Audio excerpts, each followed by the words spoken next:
Back to 2019, when Don Lemon said he was contacting Juicy every day to show his support for a fellow gay black man. Do I want to be black? Yeah. Or do I want to be gay? He also reveals that he calls Like if you Smollett pick one, you're just gonna turn brutally white. attacked, and he tests the It's a accusation. daydream. Every day. I say, I know how you think I'm annoying. I can show you a text. I really Correct. think I'm annoying, you. But I just want to know that you're doing Oh, okay. that you're okay. trying to get I need somebody you can talk to me. Because there's not a lot Lot of of us us. out there. Yeah, yeah. Sometimes he responds, sometimes he doesn't. He responds and says, you are not annoying. No, there's a lot of you. You just don't admit it because you're afraid of your friends. Yeah. And then Jada Pinkett tried to set him up with Will Smith. Yeah. Good news. I And it have a worked. husband who's a cupcake. Yeah. Matchmaker, let's me a match. She's in a really- Find me a fun. Bad Yeah. mood. Look past the ears. I also have a husband who's a Scientologist. You know what I mean? Follow the science. Listen, come on. Well, on Monday, I don't know if you guys know this, Juicy Smollett testified that Don Lemon warned him via text that the Chicago Police Department did not believe his story. The straight whites are coming. The straight whites are coming. It kind of makes me think he knew about it. Yeah. Maybe. What do you mean? He knew. It's like, of Yes. course. Because Like, maybe he hey. got a tip sheet from a primetime anchor that kind of.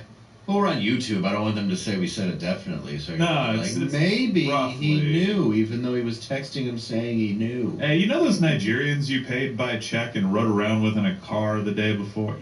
It's seemingly weird. I forgot he paid by check. Yeah. I remember when I used to buy drugs, I'd be like, for exactly an 8 ball of cocaine. Don't write that in the memo, Dave. Yeah. Dave. What's your name? Grills? All right. Well, they'll catch this, huh? He many only Z's paid are by in check that? because his old manual credit card machine didn't raise one. Yeah. What the fuck? That was two checks. All right, let's do check. Can I post date this? Yeah.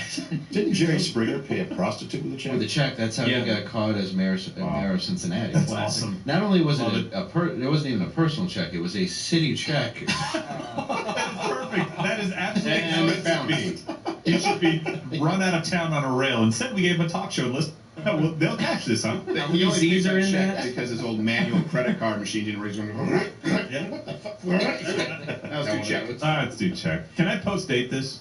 Yeah. Didn't Jerry Springer pay a prostitute with a check? With the check, that's how Yeah. he got caught as mayor of Cincinnati. That's awesome. Not only was Love it it wasn't even a personal check, it was a city check. Perfect. That is absolutely And how it it should bounced. be. He should be run out of town on a rail. Instead, we gave him a talk show and listened to him for years. I know, but I love him. And he became a legend. Jerry, We went Jerry. every day after school to my friend's house to watch the Jerry Springer show. It's a dumpster fire, and we couldn't look away. We're Yeah. like, huh. Well, I had a friend who booked it for a while. It's just regular people. Well, no, occasionally they do get giant trash bags, but usually it's actors. Yeah. My friend Sebastian really? did the Wilco show, I think, like 2 different times. Oh, yeah. As different characters. Yeah, I mean, like America might have its, low point people, like white trash. Yeah, but not that You bad. think? But not like to that level. There was a little too much. I used to love the boxing ring bell.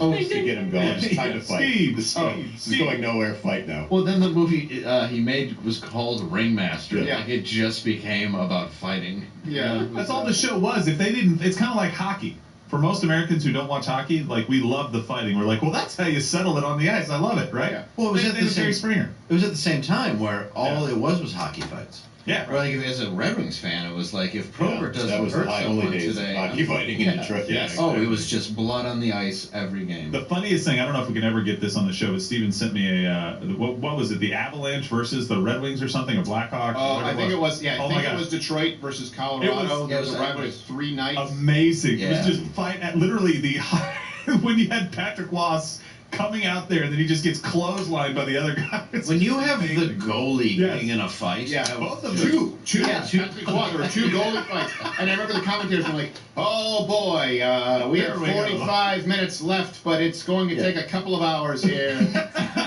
It was hilarious. I they're love it. pulling the goalie. Why? Well, he was hitting the other goalie. Yes.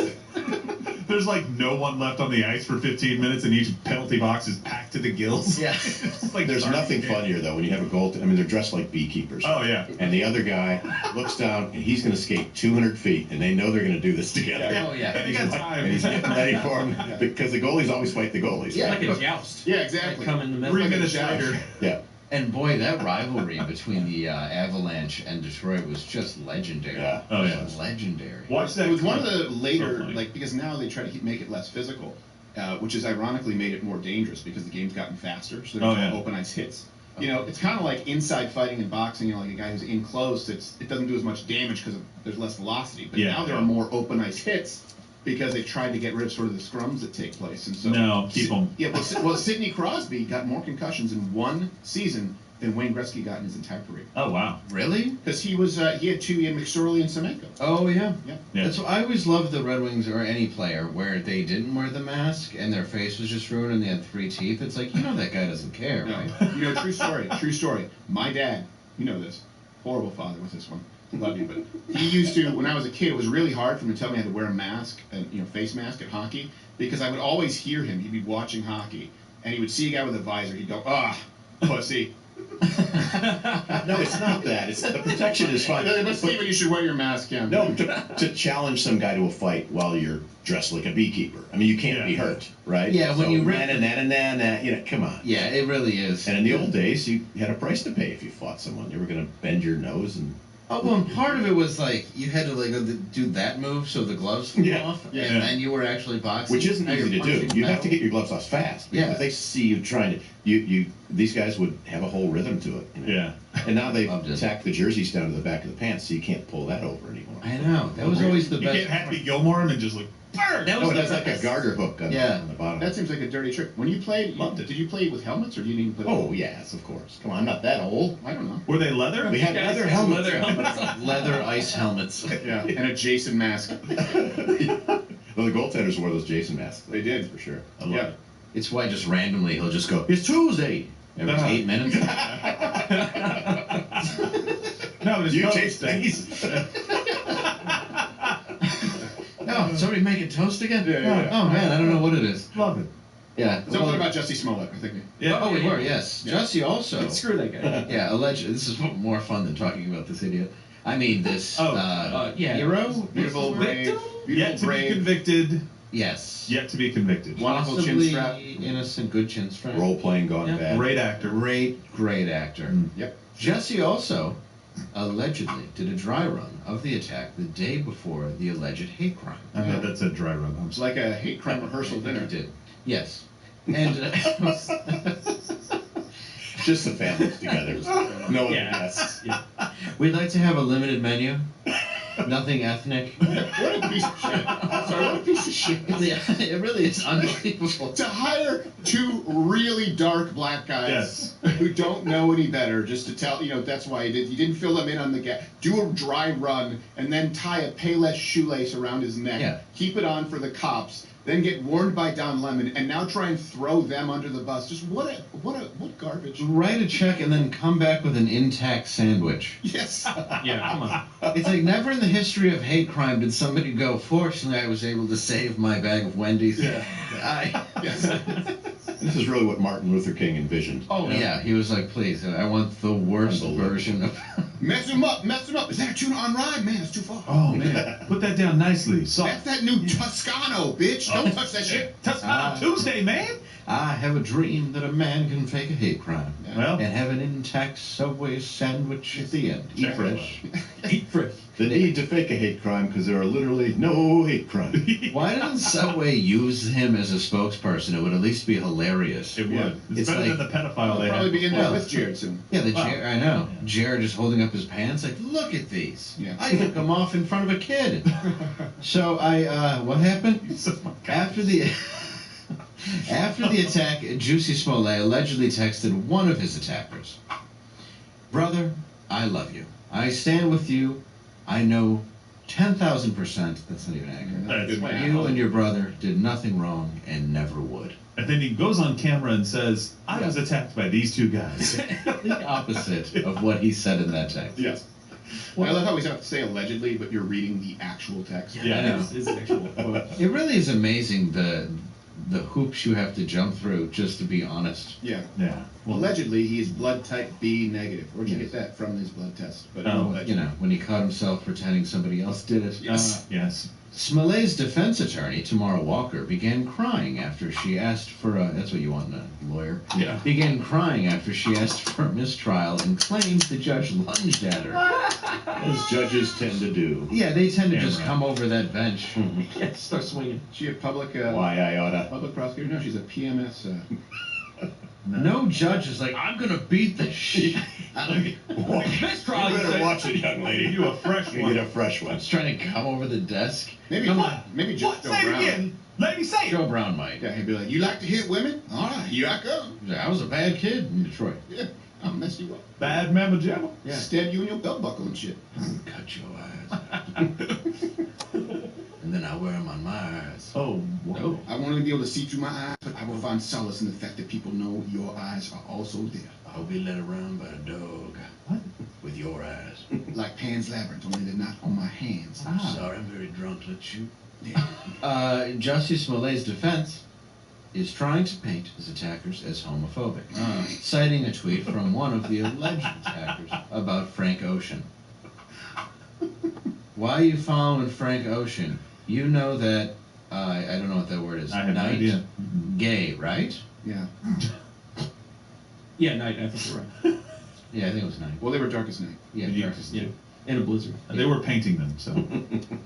Yeah, I bet they did know Frank Ocean is gay. It's sort of his thing. Yes. Yeah, it's Pretty open. Yeah. Not only was ever a hidden. Frank Ocean just came out, Dave. Oh, really? Yeah, weird. That, wow. Never When? saw that coming. When he started his career 15 years ago and everybody knew he was gay? Yeah. Ah, Wow. Oh. breaking news. Now Jesse Smollett texted that? Yeah. The No, gay no, guy? No, it's one of the. It was one of the Nigerian guy. Nigerian. One of the Nigerian guy texted One of the it to Nigerian him. nightmares. Yeah, they tested. They didn't realize he was gay. Yeah. Ola Binjo. Hola. Hola Binjo. It's a good name. Yeah, it's a good name for white Yeah, supremacists. good name. Really, yeah. Hola. We're about to go lynch us some blacks. Ain't that right, Hola Binjo? Just even white. You want to Yes, that is right. We hate them. They are bringing down our property values. You are correct, Pyramid Grapes. Yes. Hey, you might want to take the ringlets off your neck. They could get caught on a Subway sandwich. Hey, can you get your hood on over your lip disc? Yes. Did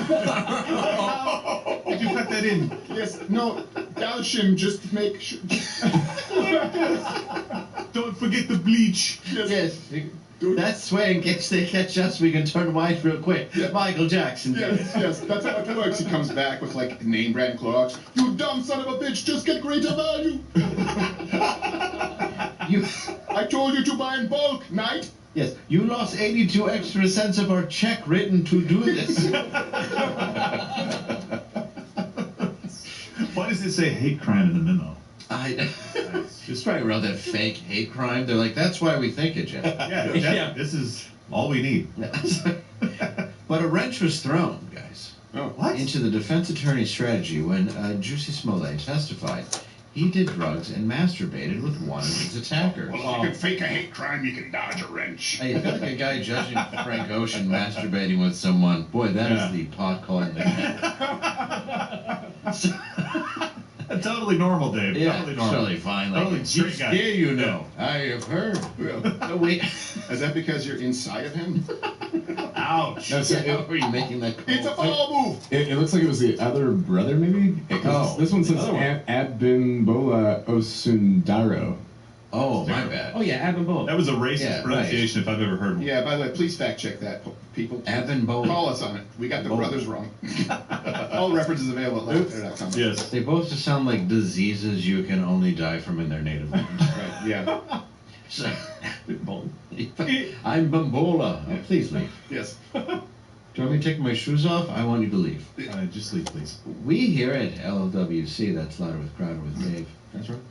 have actually obtained exclusive audio of Juicy and his attacker planning their Oh, date no. in the bathhouse. Oh boy. So, you and that other man said just gonna need to assault me, not too hard.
I did not review that sketch before. I know. Thanks for sneaking that one in, dude. To be honest, I was actually watching your face that whole time. Yeah, I was like, What's amazing is That's I'd rough. like to thank the panel there for the sound effects made. Yeah, well, my mom's watching. My mom's watching from heaven. Yeah. watch Louder with Crowder live, Monday through Thursday, 10 a.m. Eastern.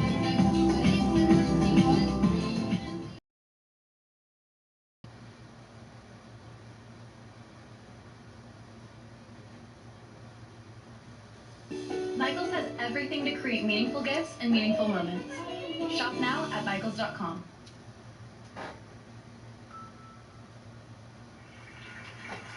So I assume you're all here to talk about the early work of Carl Jung and this man's carnivorous diet and the Soviet art he collects. No, in all seriousness, I'm really excited to be here with you. We've never met before. Your official title is that you are a clinical psychologist and a professor at the University of Toronto. You've written 2 books, one called Maps of Meaning and the best-selling 12 Rules for Life, which is currently being translated into 40 languages. But this description does not capture what you've become, which is a kind of phenomenon. When I was reading 12 Rules for Life in a cafe in the locker room of my gym, it was sitting out on a bench, people were coming up to me and saying, "This book saved my life." And yet there are other people in the country, including some of my fellow journalists, who insist that you are actually a gateway drug to the far right. So I'm excited to be here with you. Not the myth of you, but with the man. And I'm hoping we can use this hour or so to talk about your views on meaning, on gender, on feminism, God, higher education. I'm sure we can solve all of that in under an hour. So I want to start with the book 12 Rules for Life, which I'm hoping some of you have read. Here are some of the messages in that book. Gender isn't a social construct. People should strive for meaning in their lives, not happiness. Suffering, but there are ways to transcend it. Stand up straight, make your bed. Now, all of this to me seems pretty commonsensical. And yet, I don't think that there is a Canadian in the world that I've read more think pieces about. I don't think it's a stretch to say that you are sort of the most loved and loathed public intellectual in the Western world at the moment. So I'm wondering if you can talk a little bit about what that's like and your understanding of it. You've just come from 2 days in Vancouver where, on an event with Sam Harris, talking for over 2 hours about the question of truth, and 5,000 people showed up to those events. Not exactly a sexy Beyonce concert. What's going on? How do you understand it and your place in it? Well, I think you don't want to underestimate the role that technological transformation is playing in this. You know, I've been thinking about YouTube and podcasts quite intensely for about 2 years. So I started putting my university lectures on YouTube in 2013. And I did that for a variety of reasons, mostly curiosity, because I have to learn. And I found that if I want to learn a technology, the best way to do it is to use it. And I'm always learning new technologies because, well, not that that makes me particularly unique, but, and I had some success with my lectures on public television in Canada. So I did some lectures with a series called Big Ideas on Canadian public television. There's about 200 of those lectures, and I did 5 of them. 200 done by 200 different people, but I did 5 of them. And they were regularly in the top 10 of the most viewed lectures. And there was some broader market for ideas. And I thought, well, I might as well put my lectures up on YouTube and see what happens. And then by April of 2016, I had 1 million views. And I thought, huh. The only reason people are watching these is because they want to watch them, because they're actually really hard. And 1 million of something is a lot. If you sell 1 million copies of your book, well, first of all, that never happens, right? I mean, it's very, very rare. You're very happy. You never have your scientific paper cited 1 million times. You rarely have $1 million. It's a very large number. And I thought, Well, this room accepted. well, fair enough.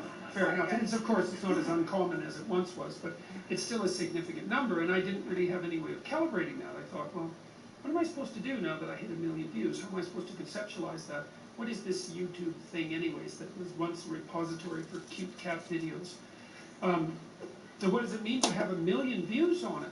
I thought, and so I really started to think about it because, you know, and there were a lot of people commenting as well, and they were into the lectures and following them avidly. And I thought, okay, so what is this exactly? And I thought, well, for the first time in human history, the spoken word has the same reach as the written word. And not only that, no lag to publication and no barrier to entry. Digital technological revolution, that's a Gutenberg revolution. That's a big deal. This is a game changer. And then it was soon after that that I discovered the podcast world, which is about 10 times as big as the YouTube world. And the podcast world is also a Gutenberg revolution, except it's even more extensive, because the problem with books and videos is that you can't do anything else while you're doing them, right? When you're reading, you're reading. When you're watching a video, you know, you can be distracted, but you have to pay attention to the video. But if you're listening to a podcast, you can be driving a forklift or a long-haul truck, or you can be exercising or doing the dishes. And so what that means is that podcasts free up, say, 2 hours a day for people to engage in educational activities that they wouldn't otherwise be able to engage in, and that's about 1/8 of people's lives. So podcasts hand people 1/8 of their life back to engage in high-level education. So then I thought,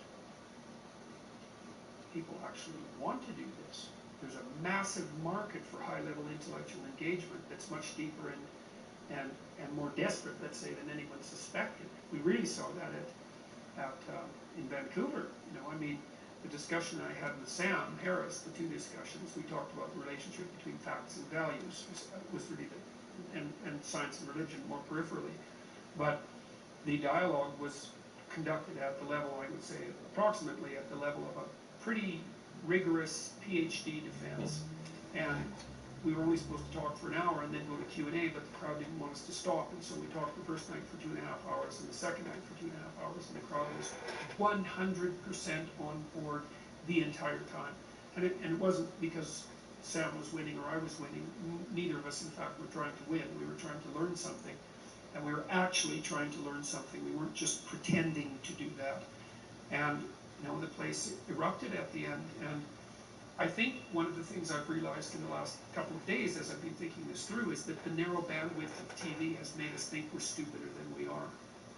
And so people have a real hunger for deep intellectual dialogue, and that can be met with these new technologies, and that has revolutionary significance, and that's starting to unfold.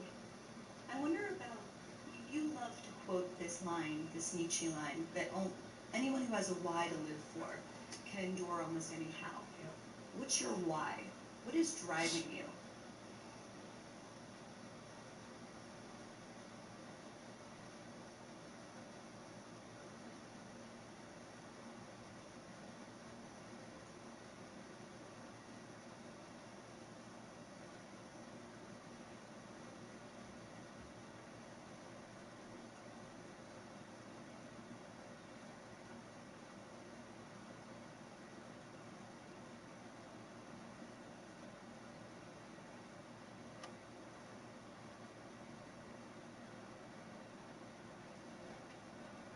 Hillary Clinton still can't let go of the 2016 election, and it is downright hilarious.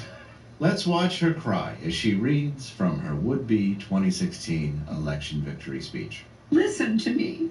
You will survive. You will have a good family of your own and 3 children. And as hard as it might be to imagine, your daughter will grow up and become the President of the United States. Oops. I am as sure of this as anything I have ever known. It's a weird letter to get before you're America hung in is jail. the greatest country in the world. And from tonight going forward, together, we will make America even greater than it has ever been for each and every one of us. Thank you. God bless you. And may God bless America. I have a genuine question. Who is she reading to? Was she addressing herself? No, it's the masterclass. Are you aware of the masterclass? Yeah. It was a masterclass, but she was very specific. Like, you will have 3 kids. Oh, yeah. You will have a wonderful Talking family. about her parents. I think her parents. Oh, her parents. And Yeah, her mom. Being accused. She labeled herself a wonderful kid. Yes, Yeah. absolutely. And by the way, she can't walk forward. She's like a shark. She has to go back. If she goes backward, something with the gills. I don't know. Well, you know how when you predict the future, you're always a little off? Yes. So I guess her mom got most of that right up until the president part. Right. Yeah. She also believed that computers would take up a whole room. Yeah. Forever. Flying cars. You will have a flying car. Yeah. And if it stalls, you will die. Robot made. Continues reading it. Meet George And she- Jetson, his son Elroy. She harkens back to a simpler day when Democrats actually liked the country and praised it. Yeah, that's And true. said, God bless it. And Yes. The greatest country in the world. That's not today. Yeah, she's like, if I don't win, she continues, a virus will appear. The world will begin to collapse. There will be riots. Never have an end. And You And will the seventh never- seal. Yeah. yeah, it will not be my fault. It will be the Russians. You will never stop paying for this. Like, all right, take the. And you will love me. All right, so now if you want to, you can sign up for that masterclass. I don't know what you're learning. Yeah. Why would you not? Come on. How to not get elected and give a speech. Beto should do it. Who's He has a on lot that? of Like, experience. if you go on that, you could be like, oh, I can learn to write from David Mamet. I can learn to direct from Martin Scorsese. Oh, Hillary Clinton being a bitch. That Yeah. sounds like a good 12 hours wasted If of you, my if life. you take the advanced class, she teaches you how to convince the whole world you're not a lesbian. Oh, that's pretty good. Yeah. wow. How to shave Maxwell can ankles. Yeah. Oh. Chock full of nuts, Dave. Yeah, the whole time she's just using like a shave her legs. Chock full of nuts is that wonderful ankle. How to not have sex with your husband. Yes. Until he Think just about her goes resume. anywhere though. else to get it. We think about her being somebody really in public service. She married a guy. He became president. Then she snuck into an office being vacated in New York where she had never lived. She got like a became a- timeshare for like 2 weeks. She didn't come up through the ranks. She went right to U.S. Senator, Yeah. and now she's being appointed to who knows what. Well, you know, when I lived in Harlem, people were like, "Oh yeah, did the Clintons still live there?" I'm like, "What do you mean still live there?" Like, no, Never lived there. There's nothing there that's theirs. I mean, maybe there's some bodies. Not that to say that. No, there's no. no. proof Nobody would of look that. for him there, so it's the best Why wasn't place the to hide. FBI following that with a drone? It's like, we don't need more footage of her scissoring Huma. Oh, geez. Sorry. You make those jokes all you like. Doesn't third chair make you That's do so that? much more. I know. It's the chair. I just get to light a stick of dynamite, throw it in, and be like, "Here, Dave, That's the best you part. take it." It's the best part of third chair. Watch Louder with Crowder live, Monday through Thursday, 10 a.m. Eastern.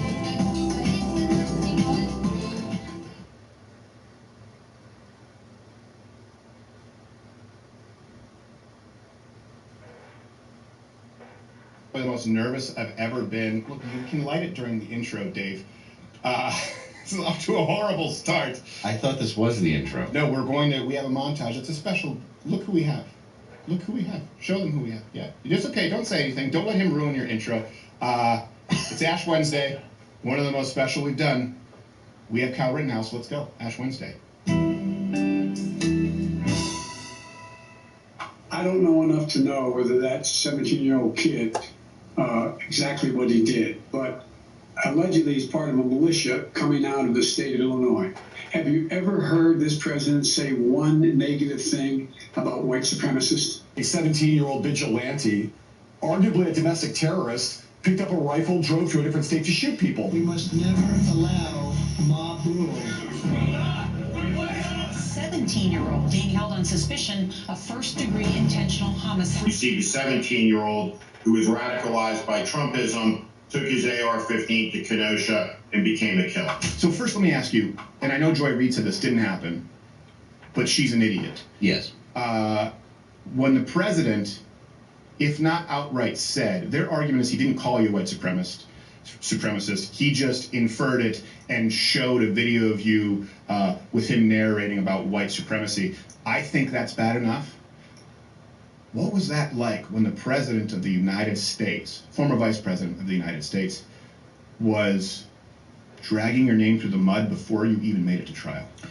Very disappointing. Biden's a former criminal defense attorney, so he should know innocent until proven guilty, but he decided to go guilty before being proved innocent. Well, he didn't practice. I mean, if he did, it was like for 6 months. He like clerked. I mean, he's been suckling at the government, the public teat for his whole life since he was like 27 years old. Yeah. I've also heard rumors his memory's fading. Yes. Unsubstantiated. But, Mr. President, I hope you see this. I'd have a sit down and I'll explain the facts to you so you can understand them. Were you scared? Did you think that the fix is in at that point? When you see the most powerful office in the land sounding off, in my mind I would go, he's emboldened here for a reason. Were you scared?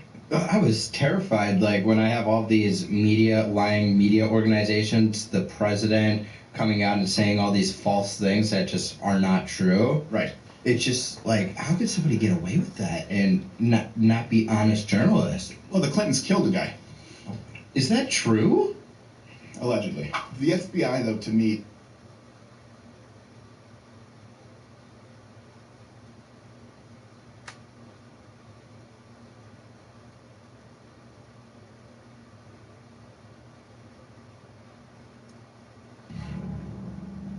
This game, you're not ready for it.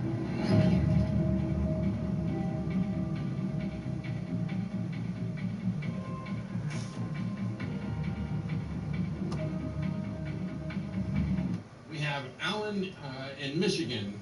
If God isn't physical, can science even address the question of God? Is that right, Alan? Yes, sir, Matt. That is. Thank you. Science addresses that which is. It doesn't require that something necessarily be physical.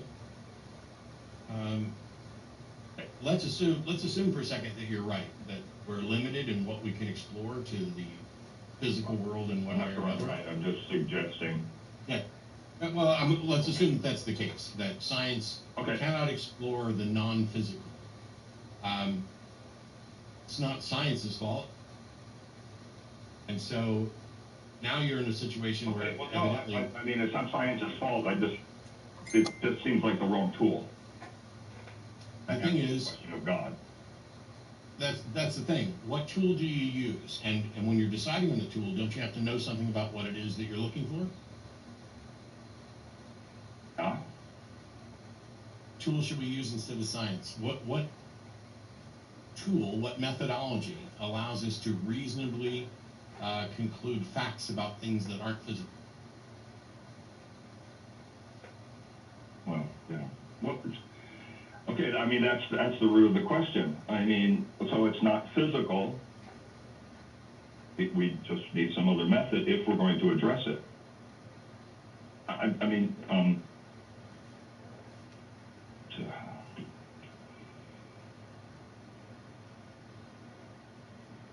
I want to say it's a philosophical problem. And yes, we can never have absolute certainty with that. I mean, I understand the atheist position. I'm teetering there myself. I mean, we don't have sufficient evidence to claim X, so why should we claim X? Okay, so let me clarify a couple things real quick. Let me clarify a couple things real quick. There is no the atheist position. People are atheists. Some of them are atheists for really bad reasons. Okay. I don't think you can be absolutely certain about anything, and definitely science is not about absolute certainty. Neither science nor knowledge is about absolute certainty. It's about reasonable confidence that's consistent with the evidence.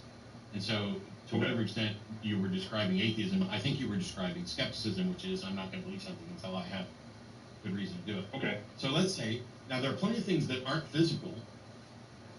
Thoughts. Actions. I mean, mathematics. Math isn't physical. We can still reason about it. But math isn't something that exists, like extant as a physical thing. All right. So, okay, I'll just concede the bad wording. Yeah, but well, I'm not worried about that so much as part. Take every God that someone has proposed. God, is that God detectable as a manifestation in reality in principle? In other words, for every God that people have been proposing, all right, let's just pick a God. We'll go with the God of classical theism that exists within Christianity, Judaism, Hinduism, or Islam, etc. being be detected? Does it manifest in reality in some detectable way? There's no. And we're kind of stuck, right? Because if something doesn't detect, it doesn't manifest in a way that we can detect, we can't say anything about it. We can't say whether it exists. We can't talk about its features. Nothing. And yet we live in a world. We live in a world where people are constantly talking about the features and qualities of these gods, and so they must. What up, bro? I'm still here working on these damn gloves, man. Way. Otherwise, these people are claiming to have detected the undetectable.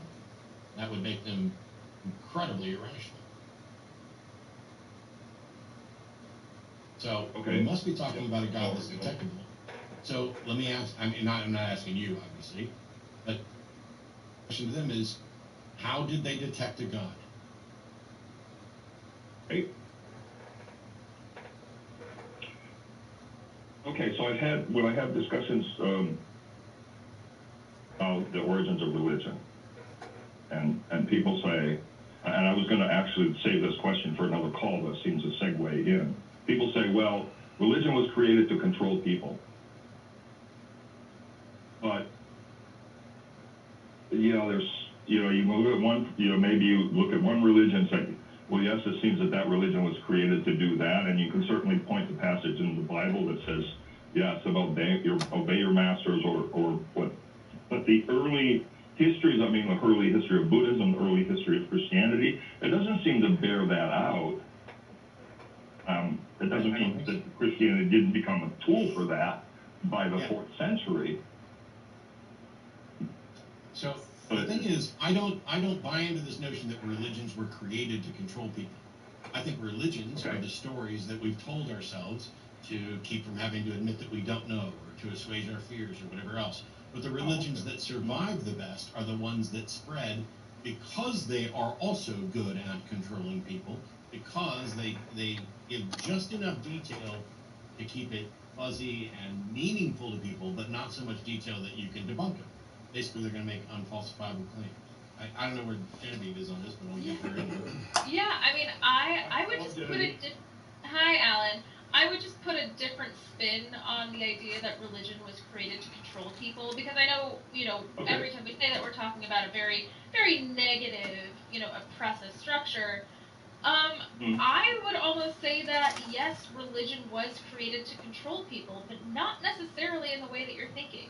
In the last, humans have been around for 250, 300,000 years, and it was only really in the last 70,000 years that we went through this massive cognitive revolution, where we started, somehow in the last 70,000 years, we just started creating these different societies and structures and eventually civilizations, and we have this whole new way of life that is very different than, the humans that existed prior to 70,000 years ago. I think that religion was created to control people, in the sense that religion gives us a shared mythology and a shared narrative that prevents us from othering each other and instead unites people as a society. And I think that was really the benefit of early religion. And yeah, it was storytelling. It was just stories that you would tell one another and sort of explain, because like I said in the beginning, we're bored and we want answers. But I think that the proliferation of religion beyond that does have to do with just maintaining social structures. We kind of need those as humans. We're very social creatures, and religion was very beneficial for that. Any of it is true? Of course not. But that's my idea. When I'm talking to someone about Genesis, it's like, no, it's just a record of how they saw the world. Just don't get your panties all in a twist because, it was 7,000 years ago. Just stop.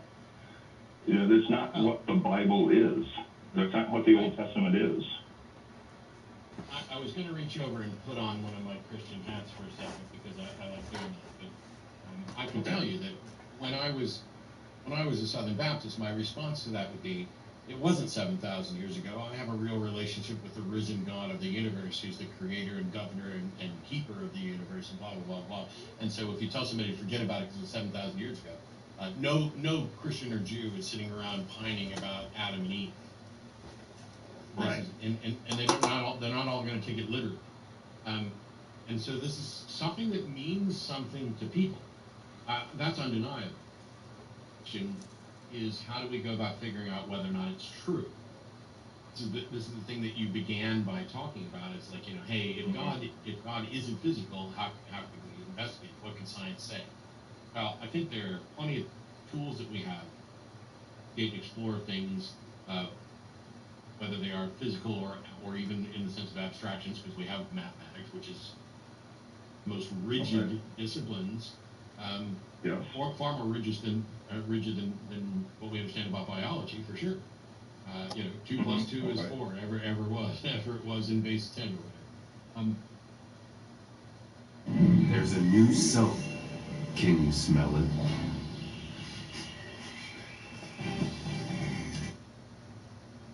It's not the fault of science that if there is a God, it's undetectable. That is the fault of that God, and more so. Let's imagine that there were non-physical spirits. Plenty of people think they are. I haven't seen any good evidence for them. I don't know how we demonstrate it scientifically, but if they can manifest in a detectable way, if EVP, electronic voice phenomenon, it's bullshit, but if it were a real thing, that might be a way to detect it. That might be, we get the manifestation. We haven't been able to confirm that, but at least we can look. And what we're always looking for is that manifestation. It's worse if, in fact, they're trying to claim that there's a God, because they're claiming there's a God, can be undetectable if it wants to be, can be detectable as a matter of convenience for the people who are supposedly detecting it. He did everything and created a world where reason and evidence and logic win the day, and that's how we go about figuring out the answers to the most important questions that we're going to come across. And then, in the case of Christianity, is then going to judge people based on their understanding of something that God failed to provide evidence in a reasonable way of finding it out. It's like you might as well be playing a massive game of guess what number God is thinking of, and if you get it right, you get to go to heaven, and if you get it wrong, you get to go to hell. Yes. I agree with you. I'm not a Christian. I haven't been a Christian since. Yeah, no. I don't even have to teach to more than you. I grew up in a church. Yeah. I didn't suspect that. I just have to teach to more than you, so I want to make sure that I'm clear with you, but also there's people out there watching us, and I don't want them to be confused. On that note, I think we're going to move on to some other callers, Alan. I appreciate it. Okay, thank you, Matt. I just one more quick question. Sure. When were you in the Navy? 1987 to 1990. Well, 96, anyway. Something like that. Sure. 73 to 81. I just wanted to ask. Yeah. I went in, I graduated high school in 87, went in right after and did about 8.5 years.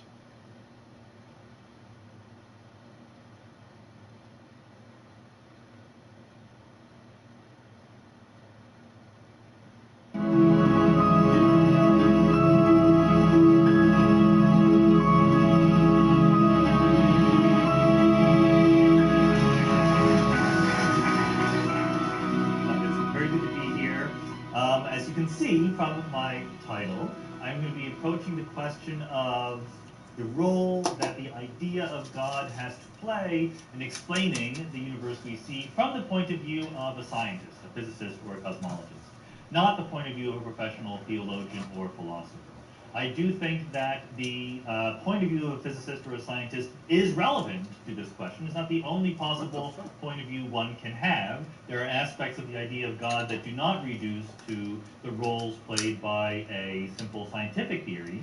But there are also aspects of the idea of God that do play the roles of a scientific theory, and those aspects can be judged by the same criteria that we use to judge theories.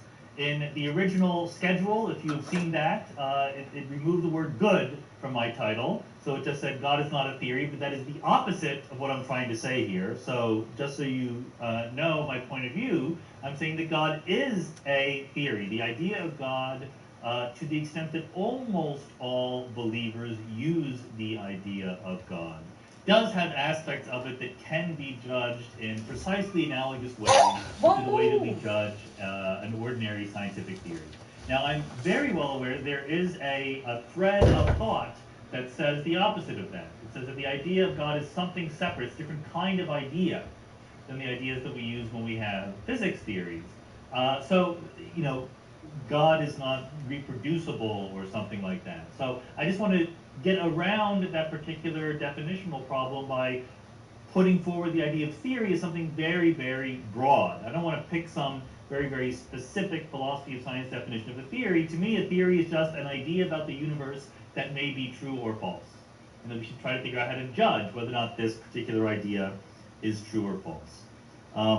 So one of the problems with God as a theory is that it is not a very precisely specified theory. That is going to be one of my points, is that even though we sometimes try to have God play the role of a physical theory, making predictions and explaining things, preserving some explanatory role, I'm going to argue that it doesn't do a very good job. Now, again, I will, even though I'm not a trained theologian, I certainly know that we have different conceptions of God. In fact, this is what I would argue is one of the check marks against God as a very good theory, is that if you try to say, well, here's why I don't believe in God, someone else will say, you just don't understand what God is. God is completely different than that. And I recognize that I will try to at least explain which versions of God I am talking about. I can't guarantee they're your favorite. So we can pick out three. It's not an exclusive list. Passive, active, and emergent conceptions of God. And what I mean by this under passive is the kind of roles that are given to God going back to some of the ancient Greeks, going back at least to Aristotle, a sort of philosophical role for God as something that helps explain, helps sustain the universe. An unmoved mover, a first cause, a necessary being, various philosophical notions that are not necessarily empirical in the same way that scientific theories are. This kind of God is one that just is something that we need in this conception to make sense of the universe, not something that necessarily is going around poking around in the universe and intervening it and changing the physical laws. The active conception of God is a more personal idea. Often people will define God as a kind of person, just as often they will say that God is not a person, but there's this conception of God as someone who cares about life here on earth, cares about human beings, cares both in the sense that, you know, he wants us to succeed, but also sometimes he judges us, and sometimes a little harshly. It depends on how far you want to go, but God will pass down moral guidance, will set up an afterlife for you that you'll be sorted once you die, and so forth. There's various uses that this sort of more active God has to perform. And finally, there's what I like to call an emergent idea of God, which is to say that God not as a fundamental category, but God as a way of talking about aspects of the universe that you could also choose to talk about in different ways. God is the laws of nature. God is the orderliness of the cosmos. God is the universe itself, or God is love, or God is our feeling of awe and transcendence as we approach the universe. And these different conceptions of God have different justifications for them. The passive notion of God just in the background can be attempted to be justified on purely logical grounds, just by thinking about how the universe might be.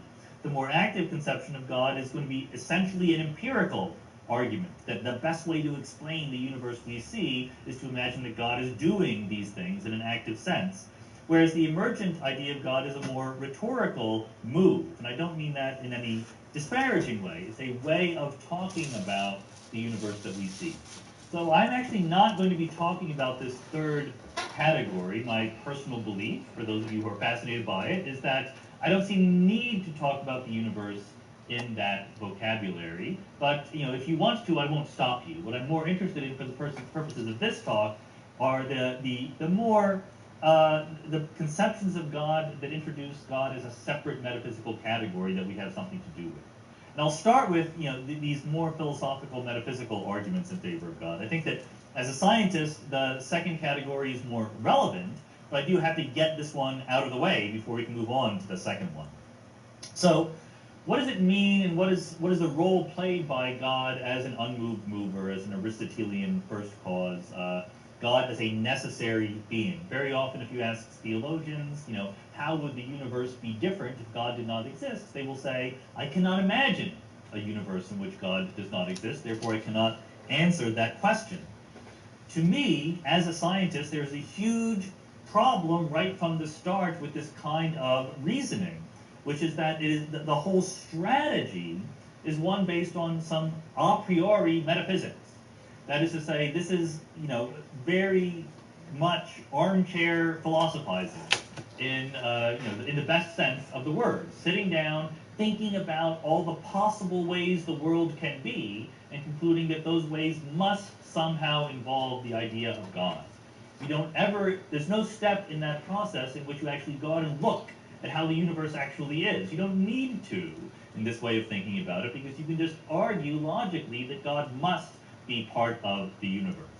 It is my firm belief that this kind of reasoning has never taught us anything true and interesting about the actual world.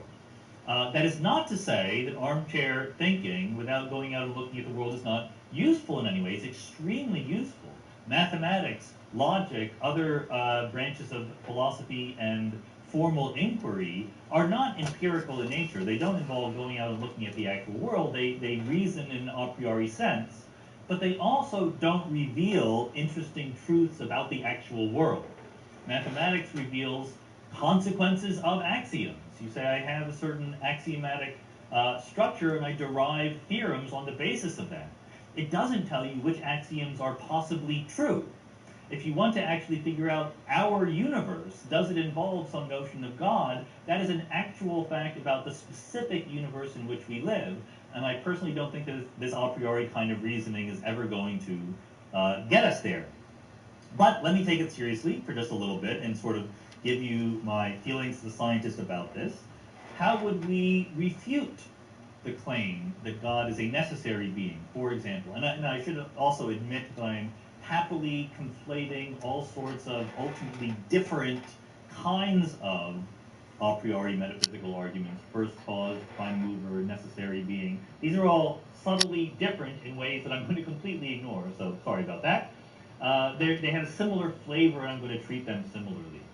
So if you did believe that God was a necessary being, that you literally could not imagine a universe in which God did not play an important role, in order, logically, for me to refute that belief, all I need to do is to invent a universe in which God does not exist. If you say that all swans are white as a logical fact, all I need to do is show you one black swan to show that your logical argument can't be right. So all we need to do is invent a universe that God does not play a role in, and that would improve your imagination enough so that you could imagine universes where God was not important. I claim that it is not hard to invent universes, possible universes, hypothetical universes, not necessarily our own, but universes that are self-contained, consistent, coherent, and in which God plays no special role, no role at all. So here's a universe. Apologies for the math. This universe is three-dimensional space, evolving in time, and in that space there is one particle. That is the whole universe. This particle moves according to Newton's laws of motion under the influence of some potential energy. So here's space, there's time, there's our particle moving, it has an equation of motion. And this goes on forever into the infinite far past or the infinite far future. I claim this is a logically conceivable universe, that you can't stop me from imagining that this is the universe. It's clearly not our universe. I'm not trying to claim that there is some complicated transformation that makes our real world look like this. But this could be a universe, and there is no God in this universe. There's just a particle moving. If you want a slightly more realistic example, here is a universe that I think might actually be right. I replace, instead of three-dimensional space, I have a space of states, which is some Hilbert space, that is to say, some quantum mechanical space of possible states, a space of wave functions, if you like. There's also time evolution, so the state is an element of that Hilbert space, and it evolves with time. If you want to know how it evolves, well, it solves this equation, Schrodinger's equation, where this capital H is an operator called the Hamiltonian, which basically tells you how the state evolves with time. So this universe is one that is mathematically isomorphic to a trajectory in a Hilbert space according to this Schrodinger's equation. It goes forever, from the infinite far past to the infinite far future. It is self-contained. There's no something outside this universe that is holding it up, sustaining it, keeping it going, causing it to exist, or allowing it to persist. It is simply that mathematical structure, full stop. I actually, like I said, think that this is a plausible mathematical structure for the real world in which we live. Clearly, there are some details to be filled in. I need to know what the actual Hamiltonian of the world is, which I don't claim to know. But this is a plausible framework for reality. And just to give you a final idea of what kinds of universes I'm thinking about, here is a world, a universe. It's one point. This is actually bigger than a point because it's hard to show you a point. So this is a circle. But imagine a mathematical structure that is isomorphic to a single point. I claim that is a possible universe. Once again, it is not our universe in any interesting way, but it is a conceivable universe, and once again, God plays no role. So what am I trying to get at here? What I'm trying to get at is that if you sat down, again, a priori, and tried to think about all the possible ways that existence could manifest itself, we know that to at least some extent, there are mathematical ways of talking about existence, talking about the real world. I can easily imagine self-contained and consistent mathematical structures in which the notion of God or necessary beings or first causes play no role whatsoever. Now, this is not some brilliant new insight. People who do believe in necessary beings and so forth have a response to this. They will say, sure, you can imagine that, but they're not really legitimate possibilities for what the world can be like. And that's because there's no explanation, fundamentally. There's no reason why the world is like that. That the role of God is to ground why this world rather than some other, or indeed why this world at all, why a world at all. So the response to my examples would be, sure, you can mathematically write those down, but you haven't explained why that would be the universe. And my response to those arguments is, so what? Who is to say that I'm supposed to explain why there is a universe? You might prefer that there be an explanation as to why this universe rather than that universe, but you can't prove logically that there must be some explanation. The universe could just be. That is the fundamental disagreement between people who believe in a metaphysical notion of God and the more empirically minded scientists. So let me flesh that out just a little bit. Just because we have a universe isn't necessarily true that there is some explanation or reason or cause. I think that the reason why you'd be tempted to think that is because in our actual universe, you associate causes with events. Things happen, you go, I can explain to you why that happened. Here is the reason why. Now, there's two things to notice about that. One is that there are very often multiple different sounding reasons that you could give for a single event. Why did this football team lose their match? Well, because the goalie let in that goal, or well, because they were ill-prepared, or well, because space-time is four-dimensional. I mean, there's many possible reasons you could give. What counts as a reason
Two, one, boom. And we're live. First of all, cheers, gentlemen. Let's have a little toast, relax. Bob, thank you very much for doing this. I really appreciate it. I understand that you've told this story many, many times. You've been grilled many, many times, and it's very stressful for you, so I really, really appreciate your time. For people who don't know the story, there is a documentary. Jeremy Corbell has a documentary out right now. It's called Bob Lazar, Area 51 and UFOs. And Flying Saucers. And Flying Saucers. Bob Lazar, Area 51 and Flying Saucers. Okay. I first heard your story decades ago. I told you last night when we went out to dinner, I've seen pretty much every interview you've ever given. I've followed the story incredibly closely. But for people who don't know the story, let's give them the bullet points. You used to work at Area 51. And Area 51, go ahead, you went like, huh? Well, we want to be accurate. Okay. Area S4. S4, okay. It's about 15 miles south of Area 51. Okay. You worked in, how would you describe it? I guess within the Area 51 compound. You can call that a subset of Area 51. And you got that job. Before that, you were working... Before that, I had worked at Los Alamos right. National Labs in New Mexico. And you were involved in what kind of work? Nuclear weapon development, physics. I mean, they do everything there. So how do they approach you to say, hey, Bob, why don't you come on out to the Nevada desert?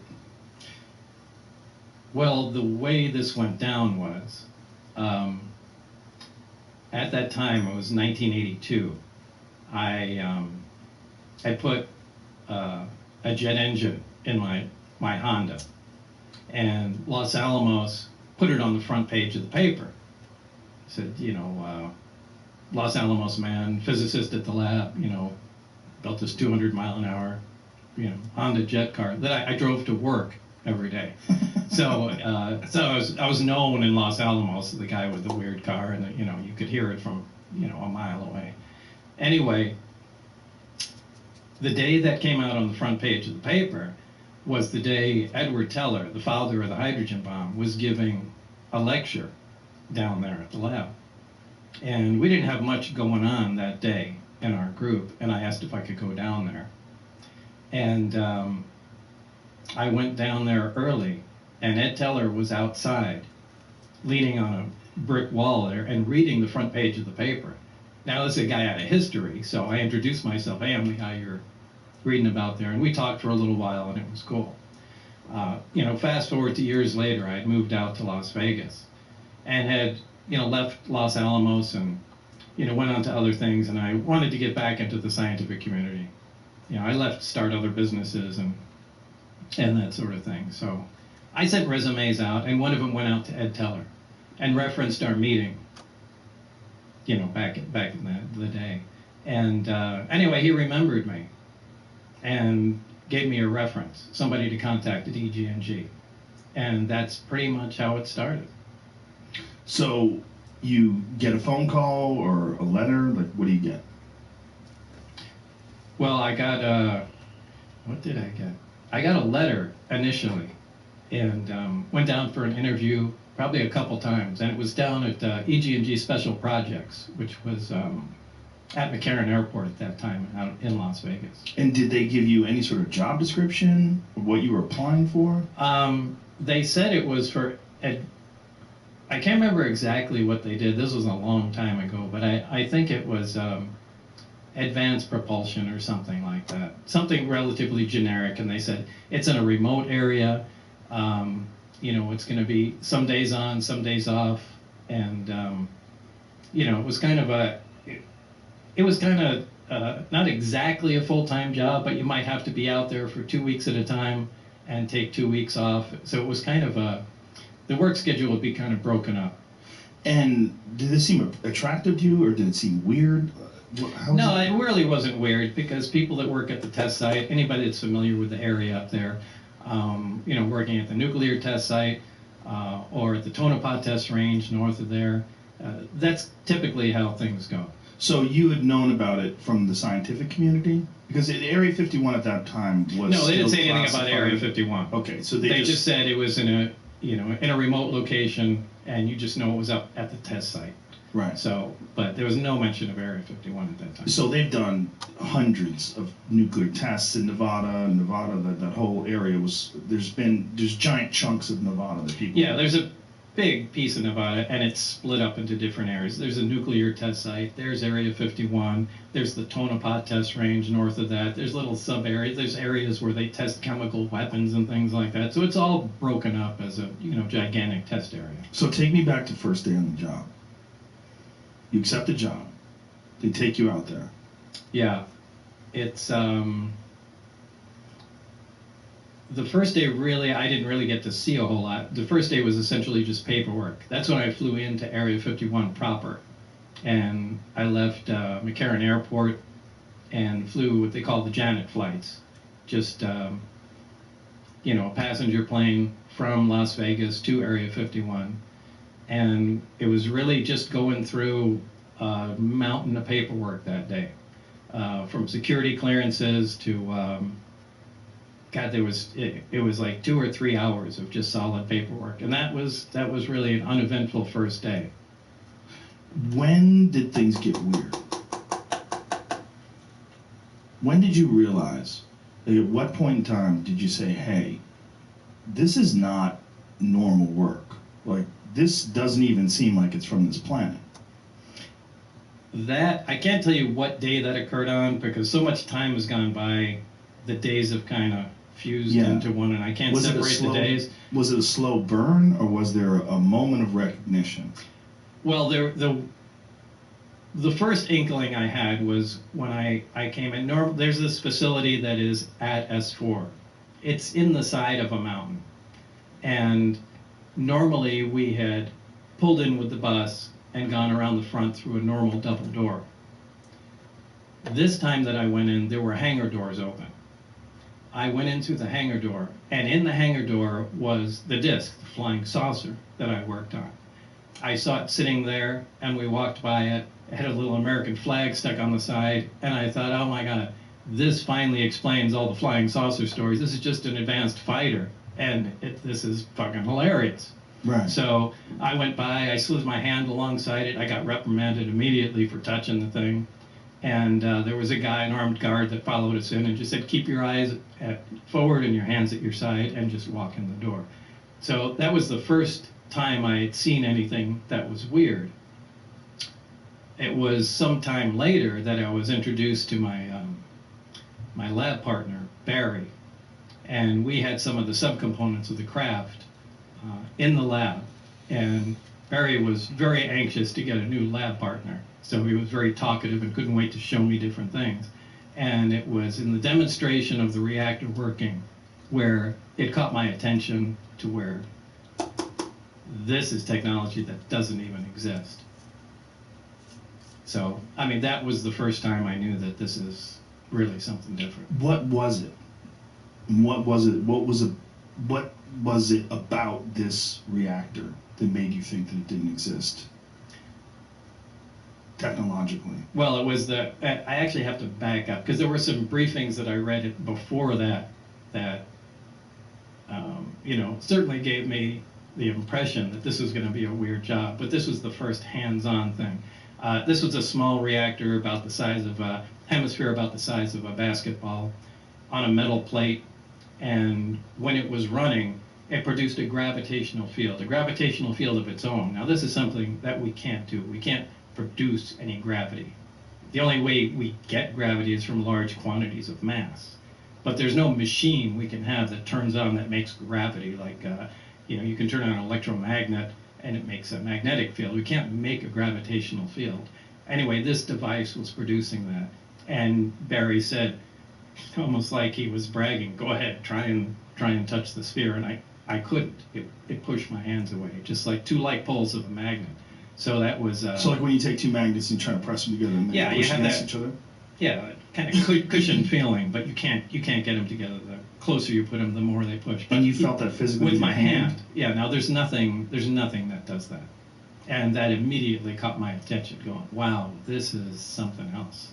What was your thought? Like when you felt that and you knew that there was nothing that you were aware of that could produce then this? that connected me to the briefings that I read on the first day at S4 was that, everything that I had read was apparently accurate. What were you reading? It was kind of an overview. This project was to back engineer the alien craft. And specifically, it was to try and back engineer and see if we can duplicate the technology with available materials. Now, to do this, they split the project into many different pieces for several reasons. They do this on all classified projects, so nobody has the complete story, but they compartmentalize everything. And we had the power and propulsion system. So what the briefings they gave me were like a 1 or 2 page overview of some of the other projects that were going on, on the craft. The only reason they do that is just in case what you're working on is connected intimately in some way that we don't know of to one of the other projects. You have to know their, their existence. So,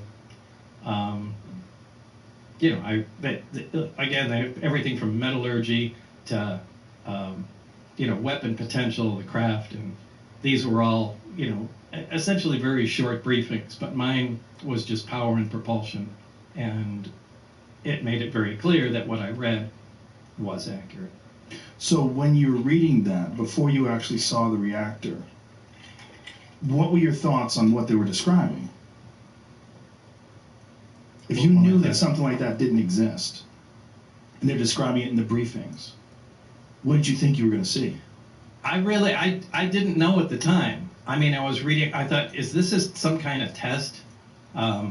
See if you're crazy? Well, not to see if I'm crazy, to, a lot of times they'll take in real high security jobs. I mean, they'll intentionally insert nonsense into them, whether it's to confuse the fact or if for someone was to leak it out, they would carry that information along and know where it came from. So I read through the documents, but, I didn't know if this was, part of some kind of test or, or what, or was it potentially realistic? I mean, I really didn't consider it being all that possible as far as being the actual thing that I was going to work on at the time. How did they turn it on? The reactor? Yeah. The reactor can be turned on or turned off in a lot of different ways. The way Barry showed me, the hemisphere is removed. There's a small tower in the middle. When you put the hemisphere on, the reactor activates. The reactor shuts down. It's load sensing. So if there's no load on the reactor at all, it shuts down. When there's a load present on it, it starts up again. Load meaning? You can consider it an electrical load. So although it doesn't necessarily operate electrically, there's no wiring that connects any of the subcomponents together whatsoever. They just have to be in the immediate vicinity. The stuff is borderline magic, and that's essentially where we left it, when I left the project. So there was no progress made? There was some progress. I mean, we did identify, at least we think, some processes and had a rough idea, we think, of what was going on, but I think this is a problem that they've had for a long time. And, I was replacing somebody that Barry worked with prior to me, and I think there was some horrific accident that I didn't have a whole lot of information on, but, Barry alluded to that. A horrific accident, like where someone died, or? Yeah, where somebody died. Because they were trying to tamper with things or figure out how something worked? Yeah, the reactor in particular. But yet he let you touch it. Yeah, I think what they were trying to do was cut into one.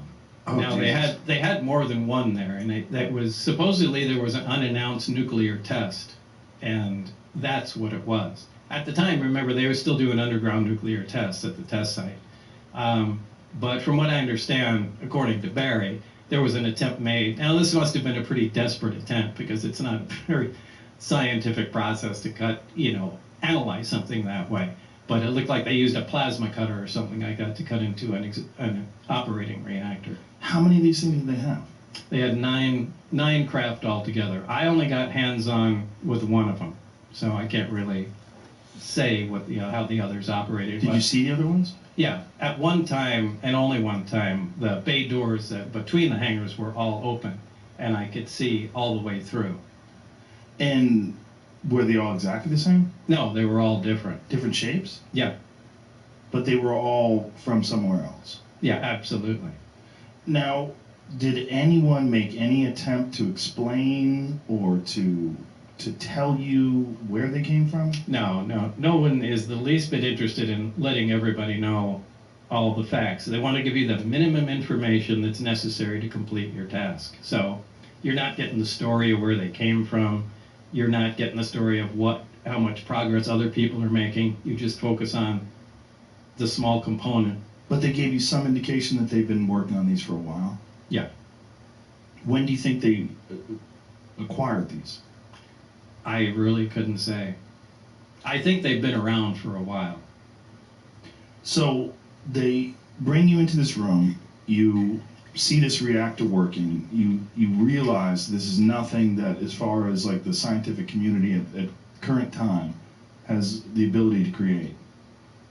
We still don't. What is your life like from that moment on? Is that where everything changes? Because I would imagine the moment you actually make contact with something that's extraterrestrial, whether it's an object or a being, something where you can actually absolutely be certain it's not from here, your whole paradigm, the whole world you live in, is now a different place. Well, this is the only time it became exciting. You know, the rest of the time it was really an ominous feeling being at work. But at that time, it was exciting. I mean, now I knew we were on the absolute beyond the cutting edge of science. And I was so absolutely excited to be there every single time I was. This was a fantastic opportunity. And however, in short order, it began to concern me. We really have no idea what we're talking about. And the excitement kind of turned to dread at some point, because the amount of power we're dealing with is astronomical. I mean, to affect gravity, to produce the effects like this equipment does, takes huge amounts of power. And I've given the example before of, taking a small portable nuclear reactor and, putting it back into Victorian times, with the scientists at the time, and just dropping it in a room. And they come and look at it and see that it's producing power and wonder how it works, so they start taking it apart. And as soon as they get some of the shielding off, the people are going to drop dead because of the radiation inside. Now, the people have no idea that radiation even exists back then. But anybody that comes in to check on them will also drop dead. And, there's no reason that exact scenario couldn't happen with what we're dealing with. We have no idea how the physics operate within this thing.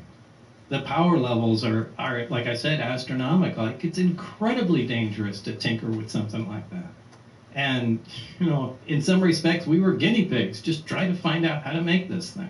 So they had a series, as far as you surmised, they had a series of different scientists try to back engineer this thing, try to figure out what this thing was, and they would bring in new people and let's throw Bob at it.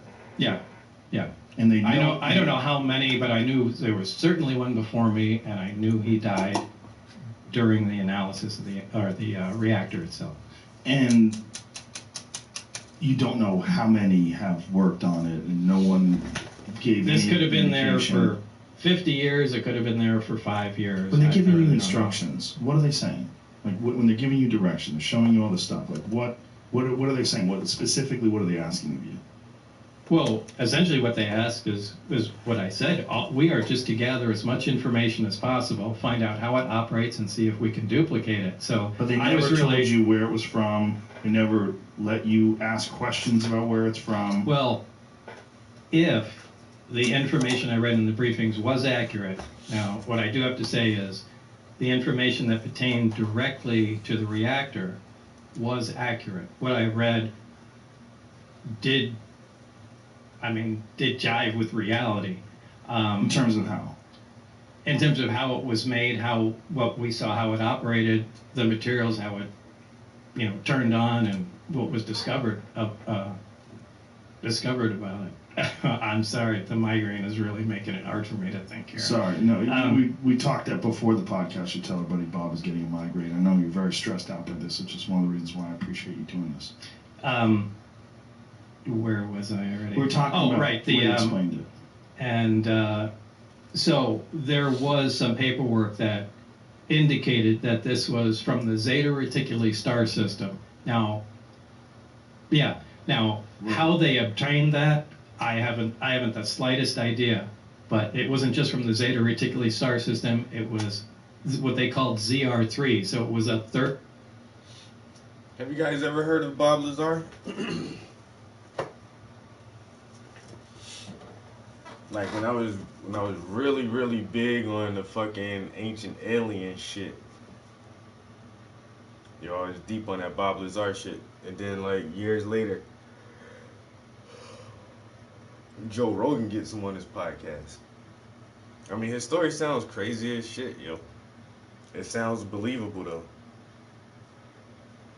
And that's the craziest thing about it, is that shit really does sound believable.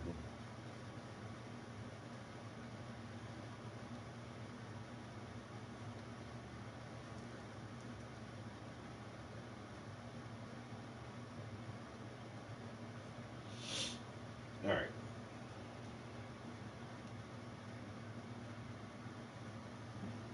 So next up, I need to actually clean off my palette.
can't figure out how to find this video.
Fuck.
Can't find that shit nowhere.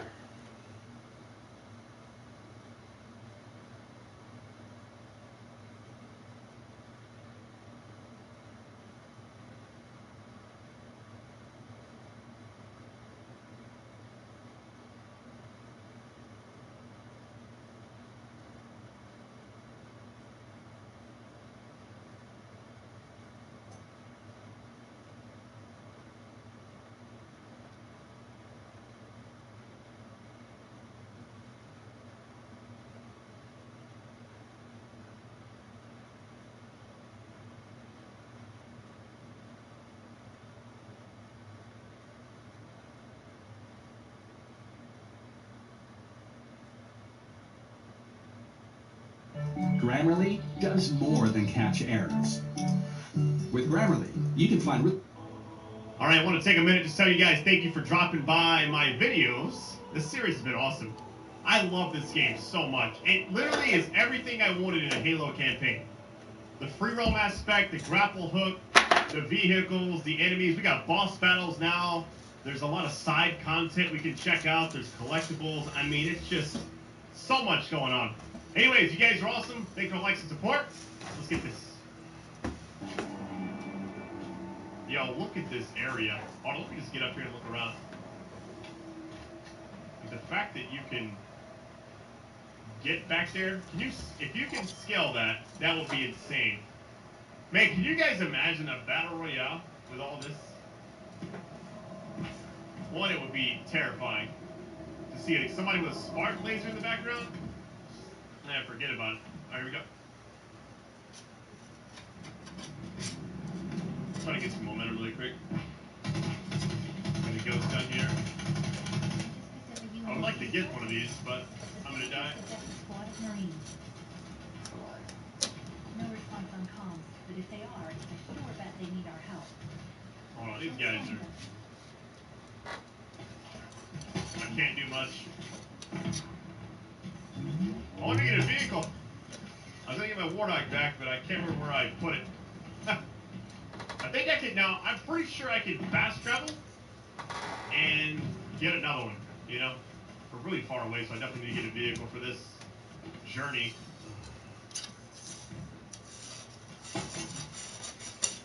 I'm assuming that like.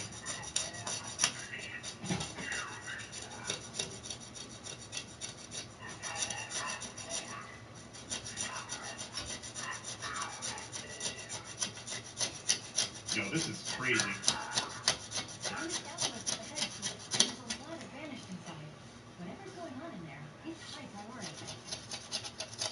Oh wow, so there's just a lot of stuff on this map.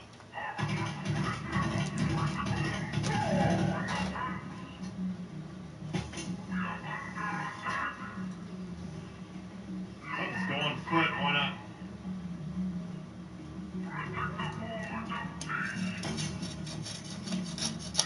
I think if we get far enough away, it should just give us back the other,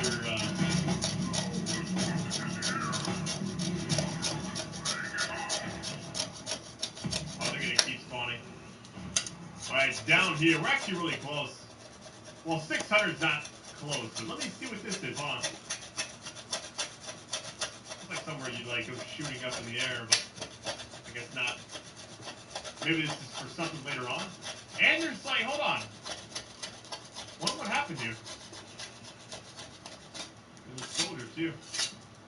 I guess they just fought and then everybody died. Somebody had to be like the last man standing, though, right?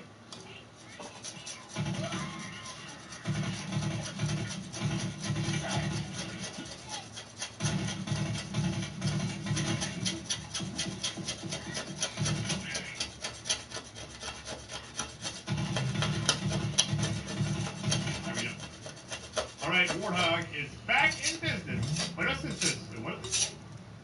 Razorback, that's right. I was like, I read it wrong. Best way to get there, probably go over here and then maybe look around. Oh, this is much faster. This doesn't have the turret, it looks like.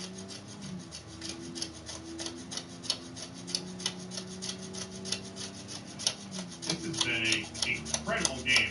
Like, from top to bottom, like quality. I can see the missions getting a little like repetitive sometimes, but so far, not anything has been the same yet. It's all been for a purpose. Even the side stuff is fun. Let's see if this can actually go up the side of this mountain. Let's see. Imagine. Oh, almost. Hey, let's go.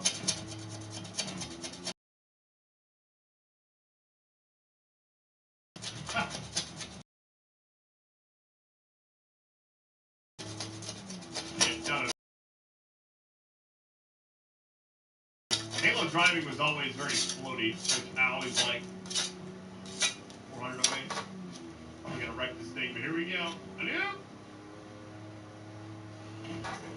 Hey, let's go! Oh no. Yo, I actually landed upright. Looks like a mining operation. That must be the dig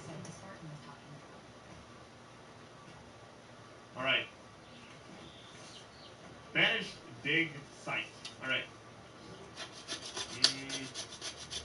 Oh, it's down here.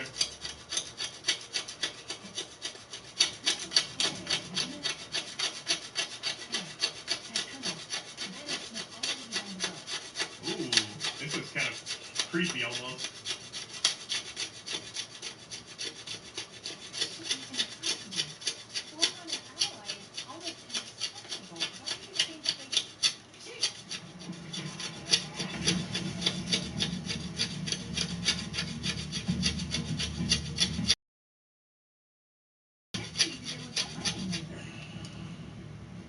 I thought I just might have to fight this thing for a minute. Oh my god, look at that too. There's another one.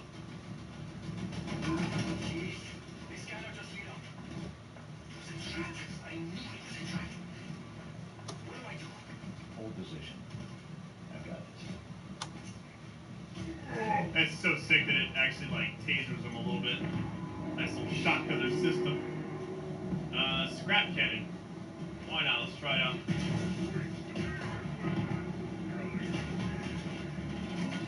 I'm so dead.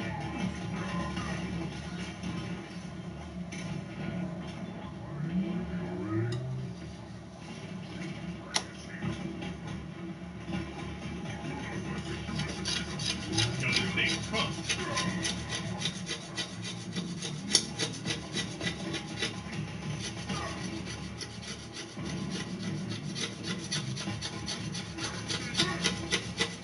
I think enemies just keep popping up. Not these guys. For a little bit, let's go. That's so nice. I got my upgrade points, do I need to use? Safe to use it. Probably not. I just saw someone like right when I did that. Shield. Very exciting announcement today. Opera GA. I love this browser. I'm so glad they reached out to me. So this is an internet browser that focuses on gaming, and it has a ton of really useful integrations. It's really nice, quick, easy access.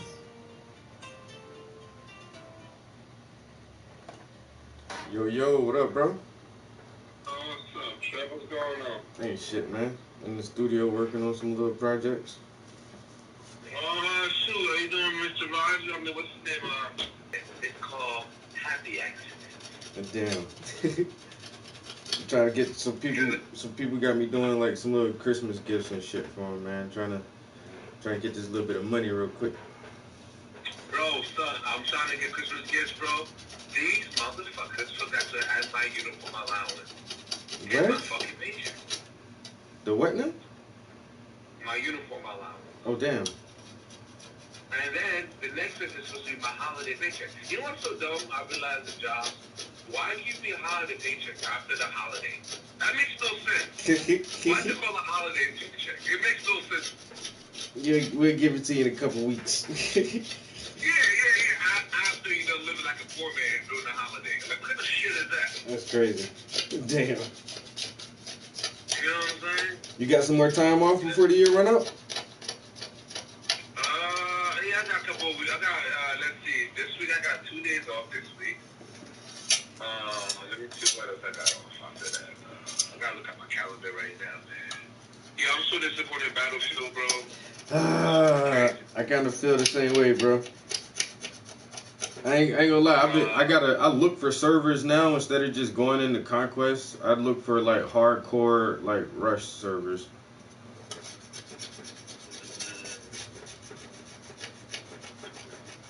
So yeah, I got the next following I got off is I got the 12 and the 13, and I got the 19, the 20th, and 21st off, and 27 and 28. I'm working New Year's. Oh damn. I'm working New Year's, and I'm off after that, like for 3 days. So this schedule sucks ass. Yeah. I got 5 days. I think I got 4 or 5 days I gotta burn up. But I can carry a couple of them over until next year. My girl's birthday on the 11th. I'm trying to take like 2 or 3 days. Yeah. But if we carry time over for the year, we gotta use it in January. You want to hear something that's going to blow your mind? What's that? I'm about to turn 1 in February. Jesus Christ, boy. Time be flying so damn fast, bro. I mean, by May, Eli, his son's going to be 1. Damn. Yeah, that's crazy. Yeah, man, y'all getting old, man. And then, I'm done, man. and then, I'm done, man. I shut down the studio, bro. I don't want to. I'm done, man. no more. You got one more, man. Nah, bro. I'm good. I'm good. One more? Nah. You ain't gonna try to give your wife a daughter? Nah, bro. Nah. Listen, I told her this. We got 2 little girls. God give us boys. I mean, it's a sign. We're not gonna have girls. and I said, oh, so if she had 2 girls, would you keep on going? Would you stop? I'm like, I would have stopped. She's like, oh, I'm like, if I had 2 girls, that's great. I'm like, if I have one girl, that's great. I have 2 boys, I'm sure I'm not selfish, but that's ecstatic. So what you want me to do? I'm like, you don't understand how much protection you got right now. You know? She's like, what do you mean? I'm like, when you get to go with my mom, not me. Yeah. You know? And the crazy part is, she's like, so if you have 2 girls, what would you do? I'm like, oh, don't be surprised if she said, hey, mom, me and dad gonna go watch the Knicks game. Mm-hmm. Like, hey, I'm into sports. They're gonna be watching. They're gonna be heavy into sports. That's what I'm into. So you like, I'm still gonna do the same thing. You know? Yeah, man. But besides that, how you doing though with this whole holiday shit, bro? You guys are good, man. The TA. Yeah. You know, I ain't big on holidays, man. I don't really celebrate no holidays. Yo, man, this motherfucker. This dude today, I don't know, maybe holiday dude's just mad. Because some dude's walking with a cane. You know, when they walk with a cane in their hand. Mm-hmm. The guy minding his own business. Minding his own business, walking to wherever direction he's going. Other dude saw him, was so tight. He's like, just walking with the cane without using the cane. You heard? I was like, damn, what the dude did to you? What? You just walking. Huh? Damn, what'd he say? He said, don't you ever disrespect me walking with the cane without using the cane. You heard? Damn. Yeah. I'm like, what do you do? Oh, bro, why you have the cane in your hand just walking with it? I'm like, he's an old dude. You might get tired and need the cane later on. He's like, nah, nigga, that's the point, nigga. He was so tight. Shit was funny, bro. Nigga ain't even using that cane. What you walking with it for, son? Yeah, he was bad. I maybe he's an old dude. Maybe he has stuff to say. I'm like, he's like, that shit irritating. I was like, all right, bro. Damn. That's what I told you guys. What are you going to do? So I'm about to go to the gas pump. I'm about to buy the boys a little snack so I can put gas so they don't freaking cry in my ear. So I'm about to get them a little snack. Small frying 4-piece snack. What, them boys ain't eating shit like that? You know, cause the pump. Huh? They gonna eat some fries and nuggets. Oh, breaking up, bro. You say you about to get some. No, we got that snack. So it's like, if you start crying because the gas line is long, I need gas because I gotta go to work early in the morning. Damn. Wait a minute, you gotta wait in line at the pump? Bro, Costco's the cheapest gas around where I'm at. Hello? Yeah. There's a line for Costco, bro, at the pump, bro. Like, you going to Costco, nigga, you gotta have like you gotta have a war face paint on, nigga. Battle Royale at that. What the fuck? Expect you may not come back. Yo. Yo, for some gas, bro. I ain't know it's getting that. How much our gas is? Yeah, man. It's a lot. I'm gonna take a picture for you when I go. That's why I saw that shit. I look at the time. Now I gotta go pick up the boys first. Damn. That's not, bro. Like when I get out of work, I try to pick up as fast as I can. How much you paying for gas? Nigga, that shit's a fucking mortgage, man. That's crazy. Hold on a second.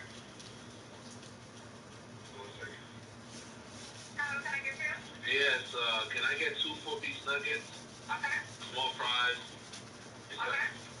Let me get a small Dr. Pepper. Small Dr. Pepper? Yeah, that'll be all. Thank you. Yeah, hello? Yeah. Yeah, man. It's fucking nuts. It's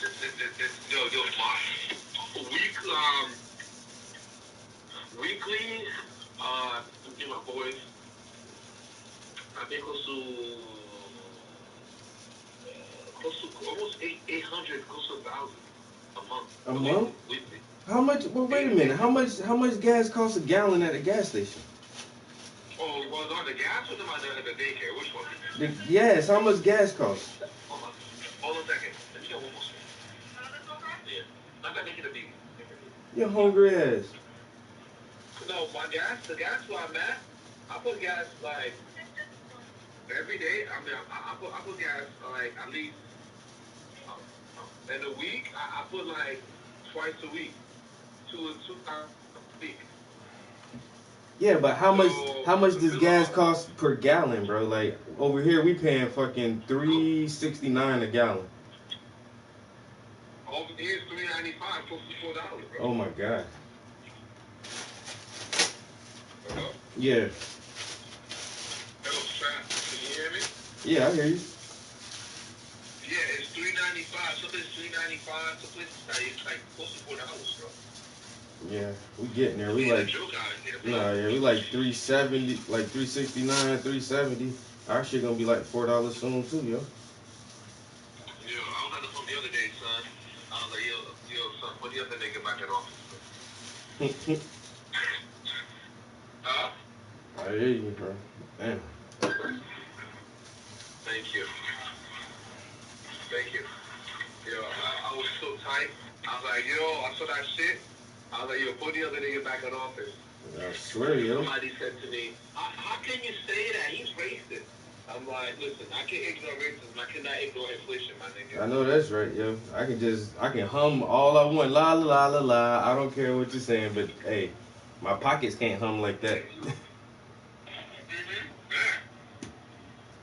You can say fuck it. Okay, fuck you too. And move the fuck home, but nigga. Nigga? Nah. Nigga. That shit hurt. Yeah. Nigga, I went to Stop and Shop. Nigga, 3 beats. Nigga, that's $2.50. Nigga, what? Damn. God damn, well. Yeah, bro. It's fucking bad, bro. It's fucking bad. It's terrible, man. Like, and I mean, like, bro, like, this is insane. This is insane. And then this guy, and people think this guy's the fucking greatest president ever right now. I swear he is, yo. And the numbers show that shit. Yo, all the numbers show that shit. Nobody who voted for this motherfucker wish they voted for his ass, bro.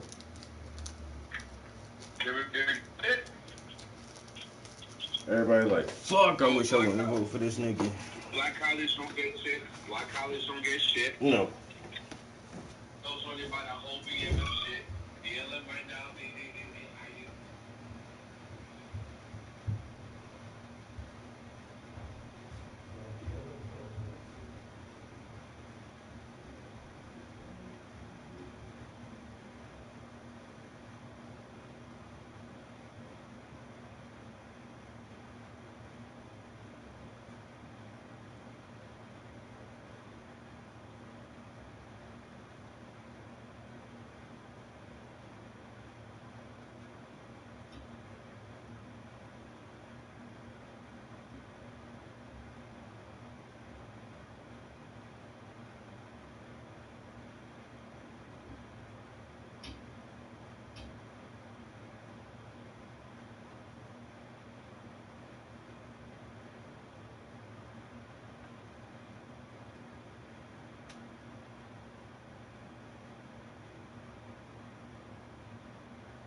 I stop you, I have to fill out a paper to say why I stopped you, your gender, and your race.